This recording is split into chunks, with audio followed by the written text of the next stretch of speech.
ఇదే అంశం గురించి మాట్లాడడానికి మనతో పాటు ఉన్నారు శివశంకర్ అన్న. మాట్లాడదాం అన్న. నమస్తే అన్న. నమస్తే అన్న. ఈ రోజు జై తెలంగాణ, ఈ రోజు కవితక్క గారి ఆధ్వర్యంలో ఈ రోజు ఒక సభను నిర్వహించడం అనేది జరుగుతూ ఉంది. అసలు ఈ సభకు ఇంతమంది తరలి రావడం అనేది కూడా చాలా అంటే చాలా సంతోషకరంగా ఉన్నట్టు చూస్తున్నారు టీఆర్ఎస్ అధిష్టానంలో. ఇంకోటి ఏంటంటే అసలు సామాజిక ఈ న్యాయ తెలంగాణను ఎలా ఆచరణలు చేయబోతున్నారు? జై తెలంగాణ ముఖ్యంగా ఈ సామాజిక న్యాయ తెలంగాణ పోరాటానికి వస్తున్న సభకు వస్తున్న ఎటువంటి ఒక రూపాయి ఆశించకుండా ఈ జనాన్ని చూస్తుంటే మా కవితకి ఇప్పుడే సీఎం అయినట్టు మాకు అనిపిస్తుంది. చాలా అంటే చాలా సంతోషంగా ఉంది. ఊరున పండుగ వాతావరణం ఏర్పడ్డది.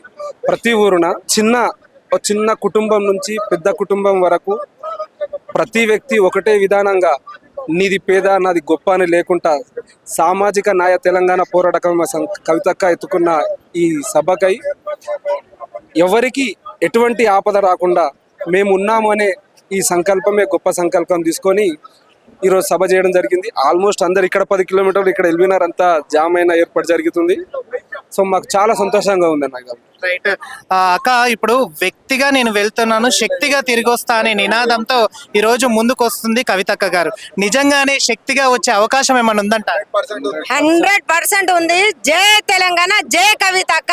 సీఎం అయ్యే వరకు శక్తిగా పోరాడతాం అందరం కలిసి. మహిళలము, మా అక్కనే సీఎం, కవితక్కనే సీఎం. అంటే రేవంత్ రెడ్డి గారు కూడా మళ్ళీ నెక్స్ట్ టర్మ్ కూడా మేమే సీఎం అని చెప్పేసి అంటారు. ఆశలు వాళ్ళకు ఉంటాయి కానీ మా అక్కకి ఎక్కువ హోప్ ఉంది. అది ఎలక్షన్ పెట్టమను, ఇప్పుడు మేము చూసుకుంటాము. అంటే ఇప్పుడు మహిళల విషయంలో కూడా పెద్ద పీఠం వేస్తున్న రేవంత్ రెడ్డి గారు అటు ఫ్రీ బస్ ఇస్తున్నాము 2000 ఇవన్నీ కూడా అంటున్నారు కదండి. మరి దీని విషయం ఏం చెప్తారు? ఫ్రీ బస్ దేనికి ఇస్తుండు? ఉత్తగా మహిళలకు తిరిగి రామంటుండు. ఏ పని తిరిగి రామంటలేడు. మహిళలు ఉత్తగా తిరిగి వస్తుండ్రు అంతే. ఫ్రీ బస్ దేనికి పెట్టిండు? అయినా మహిళలను తఫ్రీ చేయమంటని పెట్టిండు. ఏం ఉద్యోగం పెట్టలే, ఏ దానికి అవసరం లేదు. ఇప్పుడు మా కవితక్క సీఎం అయిన తర్వాత మా సప్త ఏంటిదో మేము చూపిస్తాం. సామాజిక తెలంగాణ న్యాయం కోసం కావాలని చెప్పేసి కూడా ఈ రోజు సరూర్ నగర్ లో ఒక సభను ఏర్పాటు చేయడం అనేది జరుగుతుంది. టిఆర్ఎస్ పార్టీ ఆధ్వర్యంలో శ్రీమతి కల్వకుంట్ల కవిత గారు ఈ రోజు ఒక మహాసభను ఏర్పాటు చేయడం అనేది జరిగింది. ఈ సభ ఒక ముఖ్య ఉద్దేశం ఏందనేది మనకు తెలియజేయడానికి శ్రమణ్ దేవన్న గారు ఉన్నారు. మాట్లాడదాం అన్న. నమస్తే అన్న. నమస్తే అన్న. నేను ఒకటే షార్ట్ లైన్ లో మీకు చెప్తా. నేను పెద్ద మాటలు మేము ఏదో సభ గురించి అది ఇది అని చెప్ప. ఇవాళ అక్క స్పీచ్ వినాలి.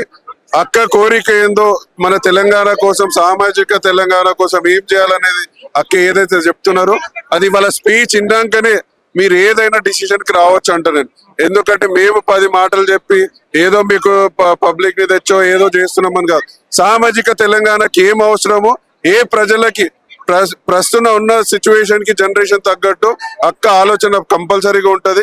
ప్రతి ఒక్క తెలంగాణలో అందరు హ్యాపీగా ఉండేటట్టు అక్క ఆ నిర్ణయం తీసుకొని దాని తగ్గట్టు తెలంగాణను ఎట్లా ముందు తీసుకెళ్లాలనేది అక్క కోరిక. పంచజన్య దాంట్లో ఇది ఒక సామాజిక తెలంగాణను యాడ్ చేయడం అనేది జరిగింది. అంటే ప్రతి ఒక్కరికి న్యాయం జరగాలి అనే దాని మీద. అయితే ఇక్కడ ఏంటంటే ఇక్కడ ప్రభుత్వాలు కూడా న్యాయం చేస్తలేవనా, లేకపోతే దీని ముఖ్య కారణం ఏంటి? ప్రభుత్వాలు న్యాయం చేస్తలేరని అని చెప్పా నేను. ఏంటంటే అహంకారం వచ్చేస్తుంది అందరికి. పవర్ లో రాగానే అహంకారం వస్తుంది. అది రాకుండా సామాజిక వ్యక్తులకి ఏదైతే అది బీదోడు ఉండని పైసలోడు ఉండని అందరు జస్టిస్ అనేది అందరికి ఈక్వల్ గా ఉండాలి. పైసలు ఉన్నోనికి ఒక లెక్క జస్టిస్, పైసలు లేనోనికి ఒక లెక్క జస్టిస్ అవుతుంది. కాబట్టి ఆ పద్ధతి కాదు. అక్క చేసేది ఏంటంటే అది ఎవ్వరైనా ఉండని, అది బీదోడైనా పైసలు ఉన్నోడైనా స్టూడెంట్ అయినా ఎంత పెద్ద తురుంకానైనా ఉండని, ఒకటే ఒక మాట, ప్రతి ఒక్కరికి న్యాయం జరగాలి. అదే వర్గాలైనా ఉండని. అట్లా అని అక్క చూస్తున్నారు. మీరు చూస్తూ ఉంటే సెన్సస్ తగ్గట్టు అక్క దాని గురించి కూడా చాలా గట్టిగా నిర్ణయం తీసుకొని అట్లాంటి కులాలు తగ్గట్టు తీసుకుంటున్నారు. సో మీరు వచ్చే డిసిజన్స్ చూస్తే ఇవాళ స్పీచ్ వినండి, దాని తర్వాతనే మనం డిసిజన్ కు రావాలి.